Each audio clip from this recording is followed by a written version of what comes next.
Which Telugu film made you cry? Film కాదు, but there is one particular scene in a film that made me cry. ఆడవారి మాటలకు అర్థాలు లేవులేలో ఒక scene ఉంటది wear Venkatesh ఇట్లా అతని నెల జీతం తెచ్చి వాళ్ళ నాన్నకి ఇస్తాడు. వాళ్ళ నాన్న సర్లే పోరా నువ్వు అని చెప్పి అదే టైంలో వెంకటేష్ బట్టలు కూడా పెడతాడు. కట్ చేస్తే ఆ సీన్ ఒక మంచి గ్లోలో వాళ్ళ నాన్న వైట్ పంచ వైట్ కండువా వేసుకొని నడుస్తూ ఉంటాడు. That is the only scene that made me cry in my entire life.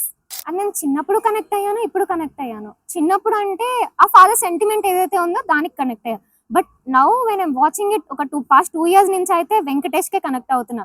Maybe because I mean a phase where I'm not able to get a job రావట్లేదు, ట్రై చేస్తున్నా. పెద్దగా నేను ఏడవను, ఏడ్చే టైప్ కాదు కానీ ఏడిపించే టైప్. కానీ ఒక్క సీన్ చూస్తే మాత్రం నేను ఏడుస్తా. ఇప్పుడు ఇట్స్ నాట్ లైక్ కోట శ్రీనివాసరావు గారు had hated to his son, కాకపోతే బాగుపడాలి అని చెప్పి ఒక తపన ఉండే. Just like that even my dad కూడా తిడుతూనే ఉంటారు వాళ్ళు రోజు. అలా అని చెప్పి మనం ఆపదు కదా ప్రయత్నం. ట్రై చేస్తున్నా, some day they will also be happy. వాళ్ళు they are already happy because of us, they are already happy for us.